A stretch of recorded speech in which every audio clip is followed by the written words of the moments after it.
દર્શક મિત્રો નમસ્કાર.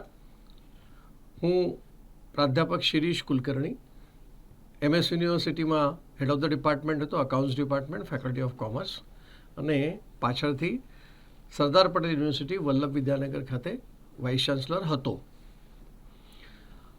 દર અઠવાડિયાની જેમ આજે પણ સમાચાર જરા હટકે આ વિષય સાથે તમારી પાસે આવ્યો છું. હંમેશા સમાચારની શરૂઆત આપણે ખાવાની વાતથી કરીએ છીએ. પાણીપુરીની વાત કરીએ, વડાપાવની વાત કરીએ, સમોસાની વાત કરીએ, તો ક્યાં નથી મળતા, રસ્તે રસ્તે મળે છે. પણ એની જ એક વાત આજે હું તમારી સમક્ષ મૂકવાનો છું. તમને સાંભળીને પણ અને જાણીને આશ્ચર્ય થશે કે આવું પણ છે. કોઈક હોસ્પિટલ, કોઈક મંદિર, કોઈક બજાર, કોઈક ઓફિસ, એની બહાર આ હાથલારીઓ, રેકડીઓ અથવા કેફે ઓન વ્હીલ્સ અથવા લારી ઓન વ્હીલ્સ આ પ્રકારનું આપણને જોવા મળે છે, જે વડોદરામાં પણ છે, દિલ્હીમાં પણ છે અને લગભગ દરેક શહેરમાં છે. દિલ્હીના એક ઠેકા બ્ર્યુડ કોફી એ બિયરની બોટલમાં આપે છે કોફી, પણ આપે છે એ બિયરની બોટલમાં. આવી જે લારીઓ ચાલે છે એ લારીઓની આવક એક મહિનાની ₹60,000થી માંડીને 3 કરોડ સુધીની આવક દર મહિને એ લોકોને મળે છે. એના કરતાં આશ્ચર્યની વાત શું છે કે આજે મેં તમને કીધું ઠેકા બ્ર્યુડ કોફી, એ લોકોની કલ્પના એવી છે કે આખા દેશમાં અમારી 10,000 લારીઓ શરૂ થવી જોઈએ. આ 10,000 લારીઓ શરૂ કરવાનું છે અને B2B એટલે કોક બીજાને પણ એ લોકો આ બ્ર્યુડ કોફી આપશે. એટલે એમને પણ પોતાનો બ્રાન્ડ નેમ કર્યો છે. એક તો એવો છે લારીવાળો કે જેને દુબઈથી પણ રોકાણ કરવામાં આવી રહ્યું છે. આશ્ચર્યની વાત એ છે કે જે ફૂડ સર્વિસીસ છે એ ફૂડ સર્વિસીસ અલગ અલગ જગ્યા પરથી આપણને મળે છે. ક્વિક રેસ્ટોરન્ટ સર્વિસ મળે છે, અથવા તો કોક હોટેલમાં, કોક કોફેમાંથી પણ આ સેવાઓ મળે છે જે લારી પર મળે છે.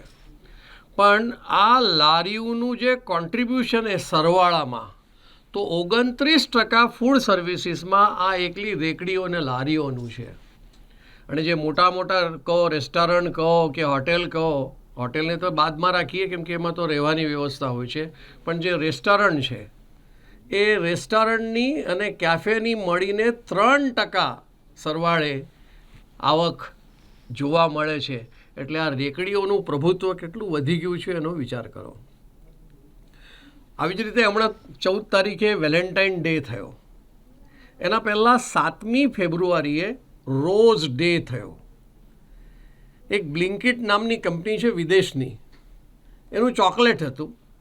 એને દર મિનિટે 406 ચોકલેટો વેચાઈ રોઝ ડેના દિવસે. એવી રીતે એક સ્વિગીને તમે જાણો છો, સ્વિગી ઇન્સ્ટામાર્ટ, એને દર મિનિટને 251 ગુલાબના ફ્લાવર્સ વેચવાનો ઓર્ડર મળ્યો છે.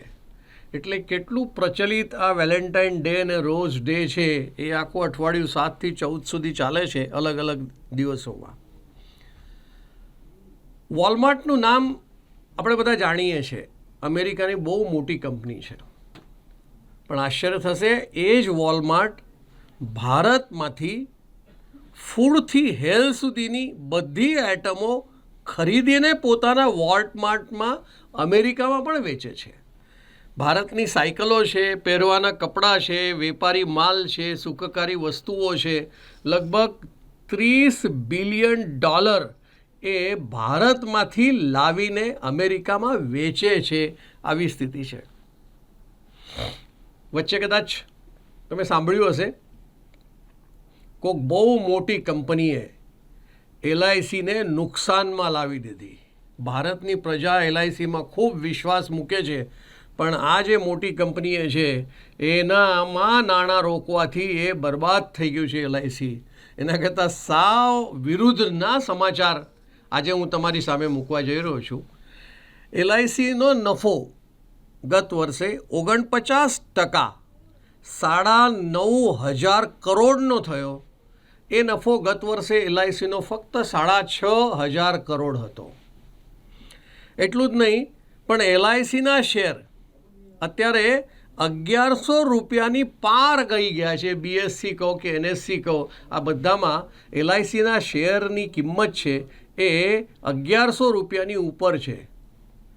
એટલે વિચાર કરો કે LIC કઈ જગ્યા પર છે. જો મોટી મોટી બધી કંપનીઓ ભારતમાં લાઇનમાં મૂકી દઈએ તો LIC 5મો નંબર ધરાવે છે. 6.94 ટ્રિલિયન રૂપીઝનું આની માર્કેટ કેપ, માર્કેટ વેલ્યુ છે.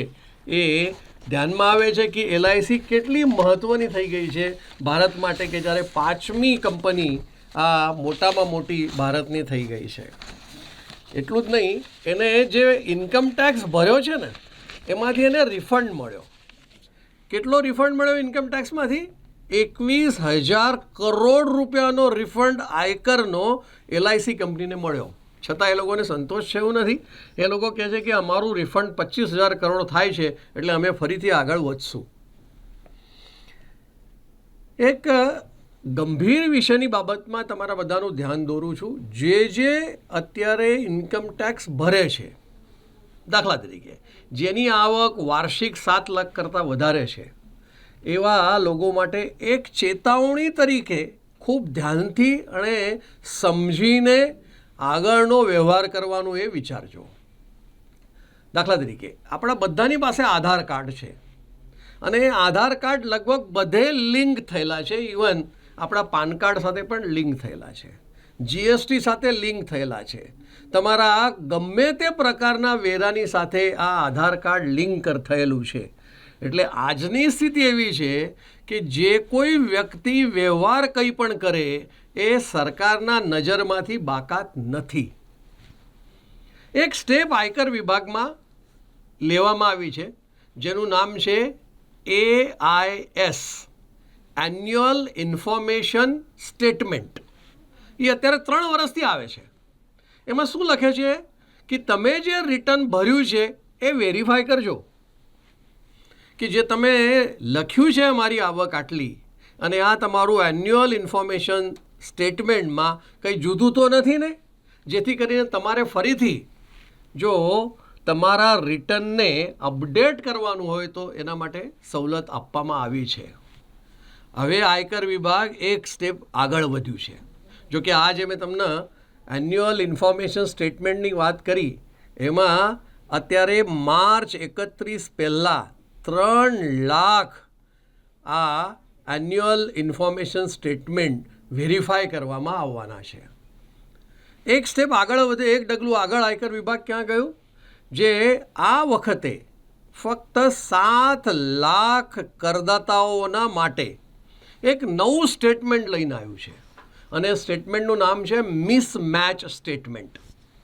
આ મિસમેચ સ્ટેટમેન્ટ કેવું હશે કે તમને બતાવશે કે ભાઈ તમે બેંકમાં મૂકેલા ડિપોઝિટ એમાંથી આટલી ઇન્ટરેસ્ટની રકમ તમે તમારા રિટર્નના બતાવેલી છે, તમને મળેલું ડિવિડન્ડ તમે બતાવો છો આટલું છે ને તમને મળે છે આટલું, વ્યાજ મળ્યું છે આટલું અને તમે બતાવ્યું છે આટલું, તમને મળેલો પગાર આટલો છે અને આ છે આવો. આવી રીતના મિસમેચ નામનું સ્ટેટમેન્ટ 7 લાખ કર્મચારીઓ હોય કે વ્યાપારીઓ હોય પણ જે રિટર્ન ભરતા હોય એમના માટે આ આવવાનું છે. અને એ મિસમેચ સ્ટેટમેન્ટ જ્યારે તમારી સામે આવશે ત્યારે તરત જ તમારે તમારું રિટર્ન કરેક્ટ કરવાનું છે. જો તમે આપેલા સમય દરમિયાન જો આ ના કરો તો સ્વાભાવિક છે કે તમારી સામે નોટિસો ઇન્કમ ટેક્સ ડિપાર્ટમેન્ટ બહાર પાડશે. એક annual survey of industries report ministry of સ્ટેટિસ્ટિક્સમાંથી આવ્યો છે. એ રિપોર્ટ પ્રમાણે તમે કદાચ જાણતા હશો, છાપામાં વાંચ્યું હશે કે કેટલીક યુનિવર્સિટી હવે પોતાના કર્મચારીઓ કરાર આધારિત, એટલે કોઈ કોન્ટ્રાક્ટર છે એ કોન્ટ્રાક્ટર પોતાને ત્યાં નોકરી રાખશે અને કોન્ટ્રાક્ટર એ કર્મચારીઓને આ ઓફિસોમાં અને સરકારી કચેરીમાં અથવા યુનિવર્સિટીની અંદર કામ કરવા જશે. પગાર કોણ ચૂકવશે? આ કોન્ટ્રાક્ટર. અને કોન્ટ્રાક્ટર કોની પાસેથી પૈસા લેશે? આ સરકારી ઓફિસમાંથી કાં તો યુનિવર્સિટીમાંથી લેશે. આ પ્રકારની વ્યવસ્થા ઊભી થઈ છે.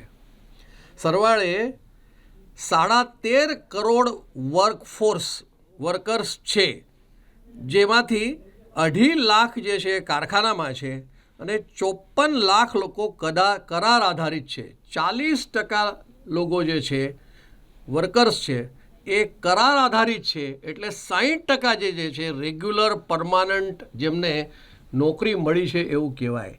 સાથે સાથે એક નવું પ્રકરણ ઉમેરાયું છે કે જે માલિક છે એ માલિક પોતાનો ભાગ વેતનમાં કે મજૂરીમાં ઘટાડતો દેખાય છે સતત, અને કરાર આધારિત નોકરીઓની સંખ્યા ધીરે ધીરે વધી રહી છે, જેમાંથી જે બિહાર, તેલંગાના, ઓરિસ્સા અને ઝારખંડ જેવા રાજ્યોમાં તો કરાર આધારિત નોકરીવાળા 50%થી વધુ લોકો છે. આ સ્થિતિ આજની આપણને દેખાશે.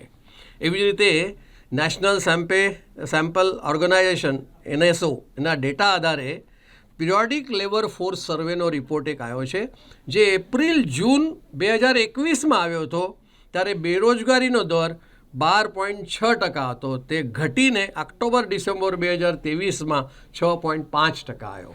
રોજ છાપામાં, ટીવીમાં આ ચર્ચાઓ તમે સાંભળો છો કે ભાઈ બેરોજગારી વધી છે, એના બદલામાં આ NSOનો રિપોર્ટ કહે છે કે બેરોજગારી ઘટી છે.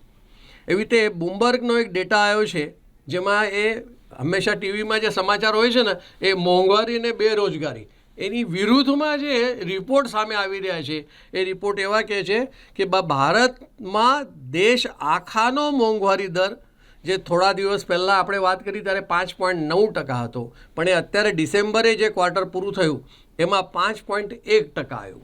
તે વખતે ગુજરાતનો બીજો નંબર હતો કે જેમાં ભારતના મોંઘવારી દર કરતાં વધારે ગુજરાતનો હતો બીજા નંબરે. અત્યારે એ ઘટી ગયું છે.